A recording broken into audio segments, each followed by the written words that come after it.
Ja, zuerst habe ich mich ein bisschen gefürchtet, weil ich wollte halt eher allein sein und bald schlafen gehen, dass wir halt am nächsten Tag wieder fit sind. Aber dann ist alles anders gekommen.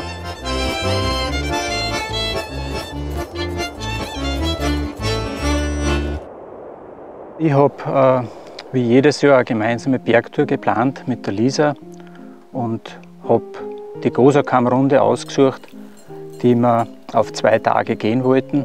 Es war voll anstrengend, das Aufgehen, und ich bin an meine Grenzen gekommen. Aber es war trotzdem ein wunderschöner Weg da. Das zieht sich wie ein roter Faden durch unsere gemeinsamen Bergtouren, dass ich immer ein bisschen mehr will, als dann vielleicht günstig ist. Wir waren eigentlich sicher, dass wir allein im Winterraum sind, weil wenn die Hütte zu ist, ist normalerweise nicht viel los. Und wie wir dann die Tür aufgemacht haben und die Rucksäcke gesehen haben, war klar, oh je, ich glaube, wir sind nicht allein. Natürlich ist ein Winterraum für alle zugänglich, also das musste man akzeptieren. Dann habe ich gemerkt, wir haben überhaupt kein Wasser mehr mitgehabt und ich habe mit schweren Herzen entschlossen, dass ich noch mal zur Au runterlaufen muss. Ich wollte auf keinen Fall wieder mit runtergehen, weil ich habe einfach nicht mehr Kinder.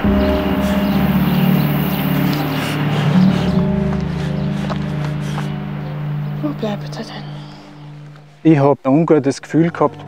Ich war ein bisschen geschwindelt und habe gesagt, ich komme in einer halben Stunde zurück. Ich war in Wirklichkeit circa fast eine Stunde unterwegs. Eine halbe Stunde später erst haben wir auf einmal Schritte gehört draußen und dann geht die Tür auf und hereinkommen sind 4 Männer. Hallo, grüß euch. Tschüss. Tschüss. Sie haben sich vorgestellt. Nachdem die gegessen haben, ist ein Pole aufgestanden und ist zu seinem Rucksack gegangen und wir haben uns schon gedacht, was tut denn der jetzt? Und dann hat er eine Geige aus seinem Rucksack rausgezogen. Und die anderen sind dann auch noch dazu gekommen und jeder hat irgendein Instrument ausgezogen und dann haben sie zum Spielen angefangen.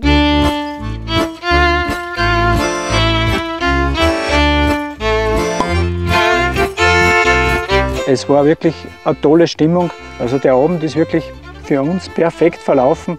Und diese Befürchtung, dass wir da jetzt nicht alleine sind und dass das nicht so lustig ist, hat sich für uns ins Gegenteil umgekehrt.